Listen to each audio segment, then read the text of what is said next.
నమస్తే సుమన్ టీవీ ప్రేక్షకులందరికీ ఈరోజు ఒక అద్భుతమైన గుడిని చూపించేటందుకు నేను వచ్చేసిన సిద్దిపేట.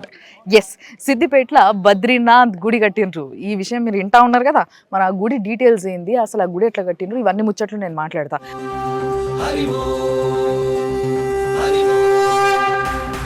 బేసిక్గా బద్రీనాథ్ అనగానే మన అందరికీ ఉత్తరాఖండ్ గుడి గుర్తుకొస్తుంది, ఏదైతే చార్ధామ్ యాత్రలో ఒక ధామ్ ఉందో అది. కానీ ఆ గుడికి పోవాలంటే ఎప్పటి నుంచో హెల్త్ టెస్ట్లు చేయించుకోవాలి, లేకపోతే టికెట్లు బుక్ చేయించుకోవాలి. ఇవన్నీ చేయించుకొని ప్రతి సంవత్సరం ఏప్రిల్ నుంచి నవంబర్ వరకు మాత్రమే ఓపెన్ ఉండే ఆ బద్రీనాథ్ గుడిని, అక్కడున్న బద్రీనాథ్ స్వామిని మనం దర్శనం చేసుకోవాలి అని అంటే చాలా ప్రిపేర్ అయ్యి అంత దూరం పోగలగాలి, పోయి చేసుకోవాలి. కానీ ఇక్కడ చాలా సింపుల్గా మీరు ఒక గంట సేపు అనుకుంటే హైదరాబాద్ నుంచి గంటల సిద్దిపేటలు ఉంటారు. అండ్ ఇక్కడికి చాలా మంది ఎక్కడెక్కడ నుంచి వస్తున్నారంట. ఏందో ఇంకా ముచ్చట్లు చూద్దాము, గుడిని కూడా చూద్దాం పాండ్రి. సో మనము గుడి లోపల పోయే దారిలో మీకు ఉత్తరాఖండ్లో ఉన్న బద్రీనాథ్ గుడి గురించి 2 ముచ్చట్లు చెప్తాయి ఉండ్రి. బద్రీనాథ్ గుడి అనగానే ఉత్తరాఖండ్లో ఉన్న ఆ గుడి ఆదిశంకరాచార్యులు 6వ దశాబ్దంలో ఆయనకి ఈ మామూలుగా ఋషులు కానీ గురువులు కానీ వీళ్ళు అప్పట్లో ఏదైనా స్నానాలు చేయాలి అని అంటే, లేకుంటే సంధ్యావందనం చేయాలంటే ఏం చేసేటోళ్ళు, నదుల పొంటి పోయేటోళ్ళు. సో అట్లా అక్కడున్న అలకనంద నది ఉన్నది కదా, ఆ నదిలో స్నానం చేయడానికి పోయినప్పుడు అక్కడ ఒక సాలగ్రామం కనబడ్డదట. ఆ సాలగ్రామం పైన విష్ణుమూర్తి రూపం కనిపించడం వల్ల విష్ణుమూర్తి సాక్షాత్ ఆయన కళ్ళకు కనిపించిండని ఆ విష్ణుమూర్తి సాలగ్రామాన్ని తీసుకొని అక్కడ ఏదైతే ఈ వేడి నీటి చలమలు అంటారు చూసింటారా, హాట్ స్ప్రింగ్స్ అంటారు, ఇట్లా అని మసులుతా ఉంటాయి నీళ్లు ఉన్న కాడనే.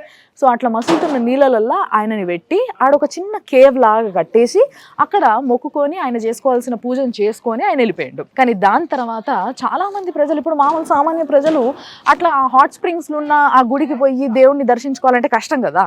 కాబట్టి 16వ దశాబ్దంలో అక్కడ రాజు గార్వాల్ అనే ఒక రాజు ఉన్నాడు అనమాట. ఆ రాజు అందరికీ అందుబాటులో ఉంటుంది, ప్రతి ఒక్కరు పూజలు చేసుకోగలుగుతారు, దేవుణ్ణి దర్శించుకోగలుగుతారు అని చెప్పేసి ఇప్పుడు ప్రస్తుతం ఏ గుడి అయితే మీరు చూస్తున్నారో ఆ గుడిని ఆయన కట్టించి దేవుణ్ణి అక్కడి నుంచి ఇక్కడికి మూవ్ చేయడం జరిగింది. అయితే మనకు చాలాసార్లు తెలుసు ఉత్తరాఖండ్లో ఎన్నో భూకంపాలు, ఎన్నో అసలు స్నోఫాల్లు ఇట్లాంటివి ఎన్నో జరుగుతూ ఉంటాయి కదా. సో దానివల్ల ఆ గుడి చాలాసార్లు డ్యామేజ్ అయింది. అలాంటి డ్యామేజ్లు కాకుండా ఇలాంటి జాగాల బద్రీనాథ్ గుడి యాజ్ ఇట్ ఈస్ కట్టిండ్రు. పాండ్రి దర్శనం చేసుకుందాం ఇప్పుడు మళ్ళా.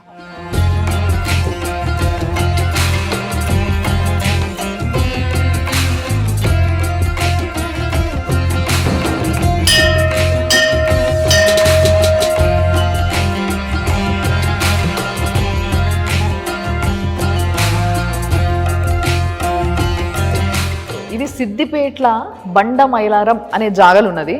మరి మంచిగా ఇట్లా మెట్లు వేసేసి ఇట్లా కొంచెం ఎత్తు మీద, అంటే అంత దూరం నుంచి గుడి కనిపించేలాగా బాగా కట్టిండ్రు. మంచి కలర్ఫుల్గా ఉంది.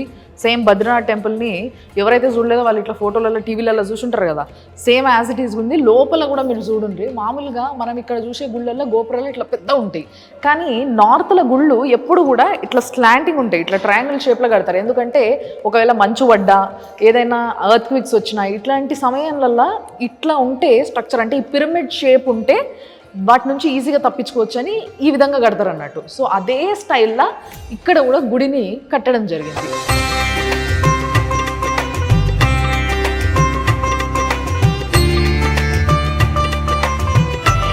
ఆ లోపల కూడా కలర్స్, ఆ పికాక్స్, ఇట్లా ఇట్లా తోరణాల్లాగా. అండ్ అఫ్ కోర్స్ విష్ణుమూర్తి గుడి కాబట్టి శంకు చక్రాలు, నామాలు. సో సేమ్ యాజ్ ఇట్ ఈస్గా అట్లనే గుడి కట్టినరు. ఏదైతే ఈ లోపల జాగ ఉన్నదో సేమ్ అక్కడున్న బద్రీనాథ్ గుడిలో ఎంత జాగలో ఈ గుడిని కట్టినరో సేమ్ అంతే జాగని తీసుకొని ఇక్కడ కూడా గుడిని కట్టిర్రు అన్నట్టు. అండ్ మీకు ఒకవేళ ఇప్పుడు నాకైతే చెప్పారు, కానీ మీకు ఒకవేళ లోపల ఎన్ని విగ్రహాలు ఉన్నాయి కదా, ఇంతకీ ఎవరెవరు ఏంది అనేసి అనుకుంటే ఈ పక్కన బోర్డులు కూడా పెట్టిర్రు, చూసారు కదా. సో ఉద్ధవుడు, గణపతి, కుబేరుడు, గరుడజీ, సో వీళ్ళంతా కూడా లోపల ఉన్న దేవుళ్ళ పేర్లు ఇటువైపు ఎవరు ఇటువైపు ఎవరు అనేది సెపరేట్ పెట్టారు. ఇటువైపు ఏమో లక్ష్మీదేవట, నరుడు, నారాయణుడు, నారదముని, ఆ పేర్లు కూడా పెట్టిండ్రు. అండ్ మీ అందరికీ తెలుసు విష్ణుమూర్తికి ద్వారపాలకులు అంటే 2 ఉంటారు, జయుడు, విజయుడు అని. సో వీళ్ళ స్టోరీ మనకి తెలుసు. 3 జన్మలు వీళ్ళు రాక్షసుల్లాగా జన్మెత్తుతారు, తర్వాత విష్ణుమూర్తి వాళ్ళని చంపేస్తాడు, దాని తర్వాత మళ్ళా వాళ్ళు విష్ణుమూర్తిని చేరుకుంటారని వాళ్ళే వీళ్ళిద్దరు, ఈ బయట ఉన్న కూడా.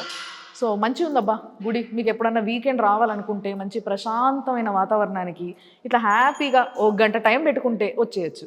మీరు చూసారు డోర్కి మనకి మామూలు ఇట్లా గంటలు పెట్టుకుంటారుగా, అట్లా డోరు కూడా మంచిగా కట్టించారు.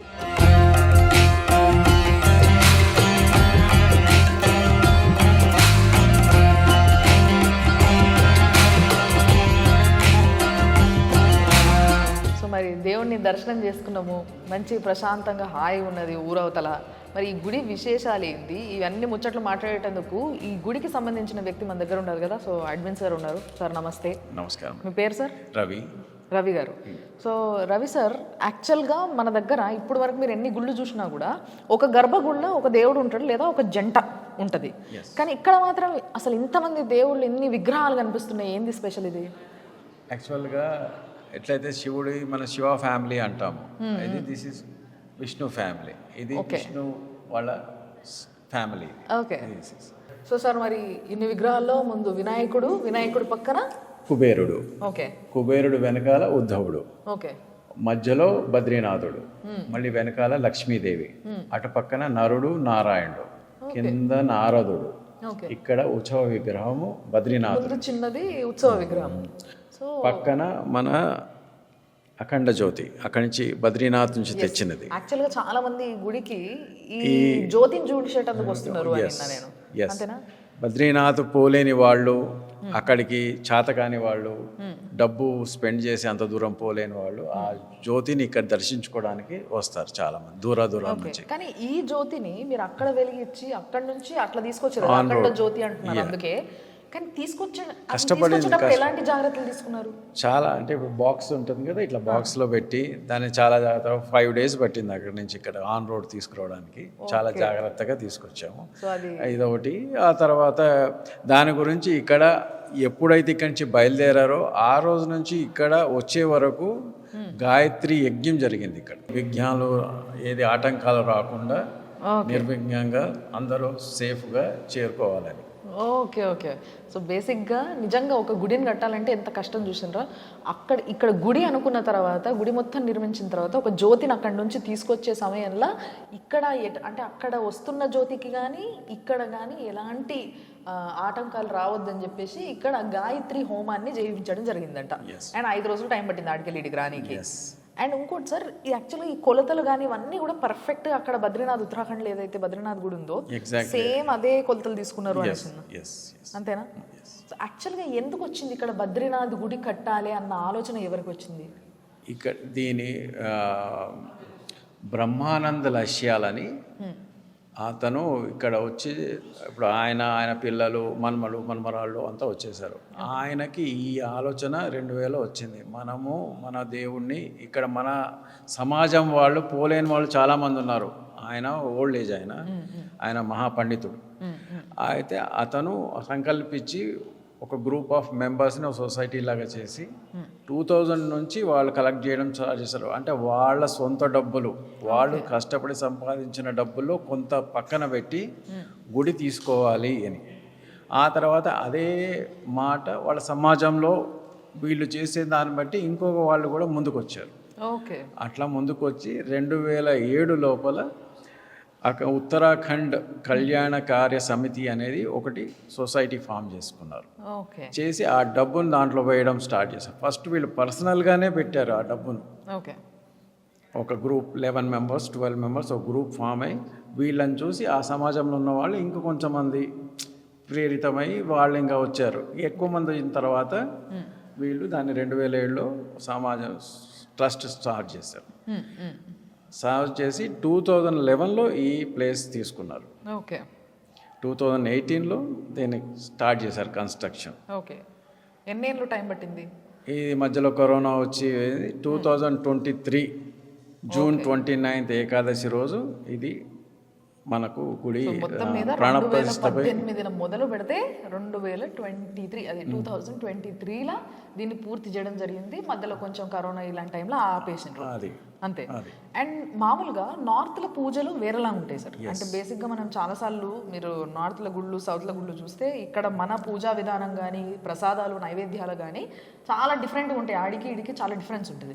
మరి ఇక్కడ జరిగే పూజలు ఎట్లుంటాయి? ఇక్కడ పొద్దున 7 to 8 రోజు కూడా విష్ణు అభిషేకం అవుతుంది, రుద్రాభిషేకం అవుతుంది. రెండు అవుతాయి అభిషేకాలు. అయితే అర్చనలు మామూలు జనరల్ అర్చన, తులసి అర్చన, మళ్ళా ఏకాదశి రోజు గోత్ర పూజలు అవుతాయి. ఆ తర్వాత వీళ్ళు మామూలుగా రోజు 12:45కి ఎవ్రీడే నైవేద్యం వీళ్ళు భోగ్ అంటారు నార్త్ ఇండియాలో. దేవుడికి డ్రై ఫ్రూట్స్, అన్నము, పూలు, పళ్ళు, అన్ని రకాల పళ్ళు అన్నీ పెడతారు. పొద్దున 7 o'clockకి కూడా అవుతుంది. భోగది డ్రై ఫ్రూట్సే ఉంటాయి. ఓకే మధ్యాహ్నం ఏమో ఇదంతా ఉంటుంది, పళ్ళు, ఓకే డ్రై ఫ్రూట్స్ ఇవన్నీ ఉంటాయి. మళ్ళీ ఈవినింగ్ 7 o'clockకి అవుతుంది. తర్వాత 7 to 7:15 ఈ గుడిలో స్పెషల్ ఏంటంటే కర్పూర హారతి అని అవుతుంది. 15 minutes ఉంటుంది. అది ఓకే 15 minutes చాలా అందంగా అద్భుతంగా ఉంటుంది. అది ఈ గుడికి అంటే చాలామంది అంటే ఇప్పుడు నార్త్ ఇండియన్స్కి అది బాగా ఇష్టం. మన వాళ్ళకి సౌత్ వాళ్ళకి తెలియదు, కానీ ఆ 15 minutes అందరూ ఒక తన్మయత్వంలోకి వెళ్ళిపోతారు.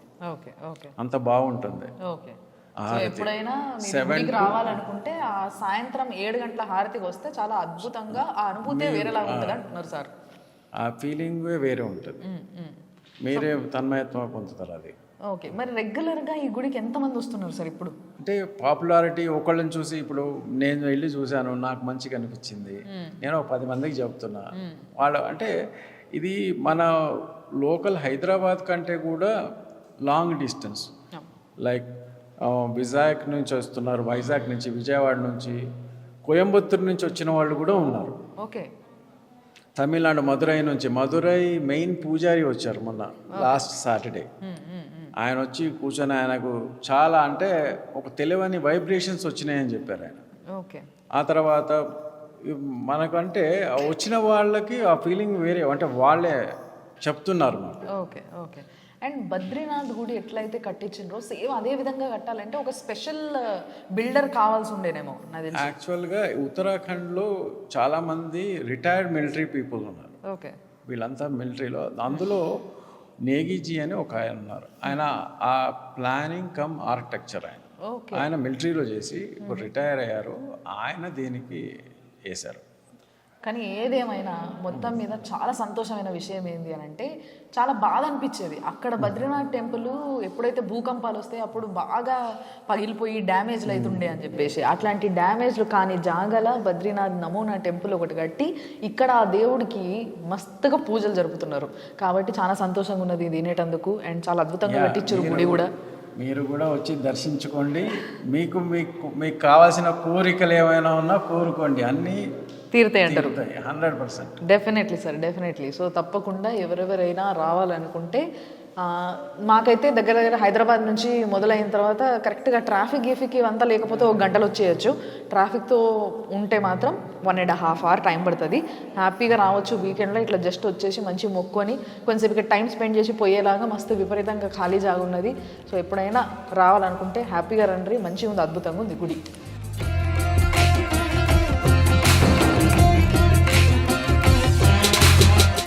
మంచిగా ఉన్నదబ్బా గుడి.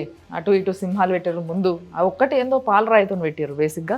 ఇగో ఇదేమో ఈ గుళ్ళ సేమ్ అక్కడున్న బద్రీనాథ్ గుళ్ళ ఎట్లయితే అర్చనలు పూజలు జరుగుతాయి, సేమ్ అవన్నీ పూజా డీటెయిల్స్ అన్నట్టు. అర్చన, తులసి అర్చన, శ్రీ విష్ణు అభిషేకం, రుద్రాభిషేకం, ఇట్లా అన్ని అభిషేకాలు, అర్చనలు, ఏదైతే పూల అలంకరణలు అండ్ భోగ్ అని అంటారు కదా. ఇప్పుడు మామూలుగా మనం నైవేద్యం పెడతాం చూసింటారా, అట్లా వీళ్ళు 1 day భోగ్, 1 day ఫలహర పూజ, ఇగో ఇట్లాంటివన్నీ పెట్టిర్రు అన్నట్టు.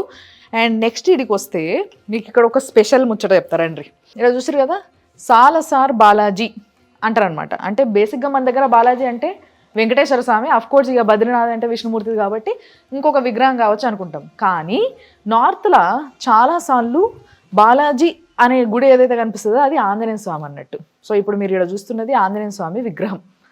ఇట్లా చాలా సాలసార్ అనేది యాక్చువల్గా అక్కడ ఒక ప్లేస్ పేరంట ఇది.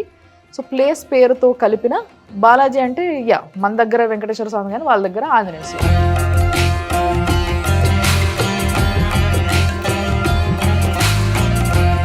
మళ్ళా పెద్ద గోపురాలు ఉండవబ్బా. చూసిరా, నేను లోపల చూపించి చెప్పినట్టుగా సేమ్ ఇదే పిరమిడ్ ఆకారం ఏదైతే ఉంటుందో ఇదే ఆకారంలో నార్త్లో చాలా గుళ్ళు ఉంటాయి. సో చెప్పినా కదా, ఎర్త్ క్విక్స్ని లేకపోతే ఏదైనా మంచు పడితే అట్లాంటివన్నీ తట్టుకునేటందుకు. సో బయట సైడ్ కూడా సేమ్ అదే ఆకారం కనబడుతున్నది. అండ్ మొత్తం కూడా గ్రనైట్తో కట్టిర్రు. అండ్ వీళ్ళకి కట్టడానికి ఎన్ని సంవత్సరాలు పట్టింది అసలు నిజంగా. 2018లో స్టార్ట్ చేసిన ఈ గుడి 2023లో పూర్తయిందంట. కానీ ఏదేమైనా వైబ్రెంట్ కలర్స్ వాడినరు గుడి కట్టేటందుకు. అండ్ ఈ గోపురం ఇది కూడా చూసినరా, దీనిపైన కూడా మొత్తం మీద మీకు అల్టిమేట్గా పైన అదే పిరమిడ్ ఆకారం వస్తుంది. అండ్ గోపురం ఇట్లా వస్తుంది. మన దగ్గరనేమో గోపురాలు మరీ ఇట్లా భారీగా పొడవుగా సన్నగా పైకి పోతున్న కొద్ది ఫనల్ షేప్లా దగ్గరకు వస్తూ ఉంటుంది కదా, అట్లా కాకుండా సేమ్ బద్రీనాథ్ టెంపుల్ ఎట్లయితే కడుతుందో అట్లుందనమాట. ఒక్క వెదర్ తప్పితే మిగతా అంతా సేమ్ బద్రీనాథ్ గుడికి వచ్చిన ఫీలింగే ఉన్నది.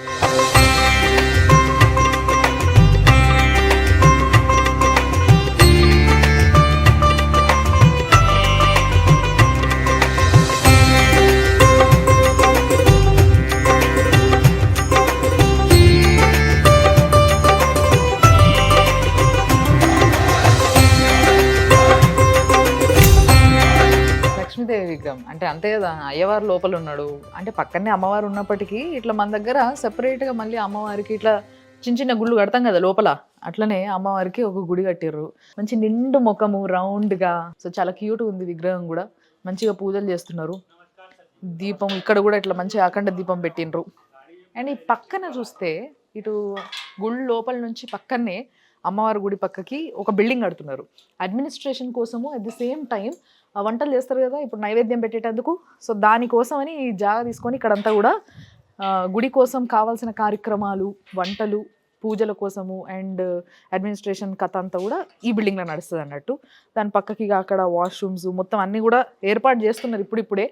సో రానున్న కాలంలో ఇది పెద్ద పుణ్యక్షేత్రం అయినప్పుడు తర్వాత సత్రాలు కూడా కడతారు కావచ్చు. చాలామంది గుడికి మొక్కుకున్న మొక్కులు తీరిన తర్వాత ఒక్కొక్కరు ఒక్కొక్కటి మొక్కుంటారు కదా, సో అట్లా చాలామంది డివోటీస్ వచ్చినప్పుడు వాళ్ళు ఇంకా దీన్ని డెవలప్ చేస్తూ పోతూ ఉంటారు. సో డెవలప్ చేసినప్పుడు అంటే కళ్ళకు కట్టినట్టుగా ఒక ముచ్చట కనబడుతుంది. ఏంటంటే రానున్న కాలంలో అక్కడ బద్రీనాథ్ ఎట్లయితే ఉందో సేమ్ అదే విధంగా అదే వైభవంతో ఈ గుడి కూడా ఇట్లా మొత్తం ఫుల్ వెలిగిపోతుంది. మస్తు మంది జనాలు వస్తారు, సత్రాలు కడతారు. ఆల్రెడీ ఇందాక చెప్పారు కదా, సిద్దిపేట మాత్రమే కాదు, హైదరాబాద్ నుంచి మాత్రమే కాదు, ఎక్కడెక్కడో వేరే రాష్ట్రాల నుంచి వస్తున్నారు, మహారాష్ట్ర నుంచి వస్తున్నారు, ఆంధ్ర నుంచి వస్తున్నారు మా దగ్గరికి అని చెప్పేసి. సో అట్లా వచ్చిన వాళ్ళు ఉండేటందుకు కూడా రానున్న కాలంలో సత్రాలు కట్టే అవకాశం ఎక్కువ కనబడుతుంది.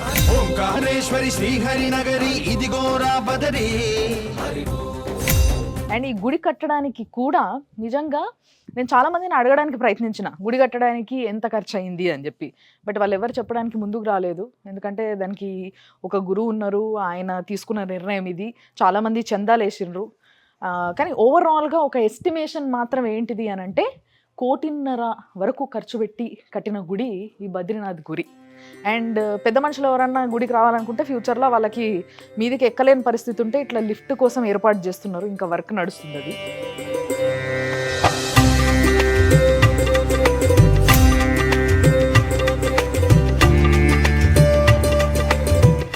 నార్త్ల గుళ్ళల్లో ఇట్లా కుంకుమలు బయట ఉంటాయి అన్నట్టు, మనకేమో దేవుడి ముందు ఇట్లా కుంకుమ బర్ని ఒక చిన్న ఇట్లాంటిది పెట్టేసి గిన్నె లాంటిది పెట్టేసి పెడతారు. ఇక్కడ కూడా ఏదో చిన్న గుడి కనబడుతుంది, ఆనంద భైరవనాథ్. చూసారు కదా, చేతిలో ఇట్లా తలవారు పట్టుకొని రెడీ ఉన్నాడంట, అంటే సెక్యూరిటీ గార్డ్ లెక్క అన్నట్టు. అంటే బేసిక్గా మనకి ఇప్పుడు ఎట్లా ఒక గుడిని క్షేత్రపాలకుడు అంటారు గుడి విషయానికి వచ్చేసరికి. సో ఈ క్షేత్రాన్ని పాలించేటోడు, కాపాడేటోడు, రక్షించేటోడు కాబట్టి ఆయనకి ఇక్కడ ముందు ఎంట్రన్స్లా ఎంటర్ కాగానే లెఫ్ట్ సైడ్ ఉంది.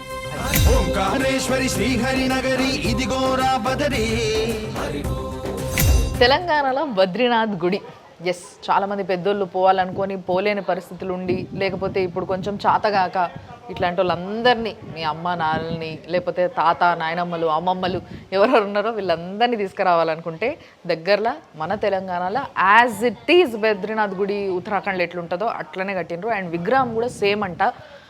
అక్కడ ఇంకా చిన్న ఉంటుంది విగ్రహం, బట్ ఇక్కడ పెద్ద ఉంటుంది. కాబట్టి వచ్చి దర్శనం చేసుకోండి. ఇట్లాంటివి ఇంకా చాలా ప్రోగ్రామ్స్ ఉన్నాయి. అవన్నీ కూడా నేను మొత్తం తెలంగాణ, ఆంధ్ర, ఒక స్టేజ్లో భారతదేశం కూడా తిరిగి చేద్దాం అనుకుంటున్నా. మీ సపోర్ట్ ఉంటే చూస్తూ ఉండండి సుమన్ టీవీ.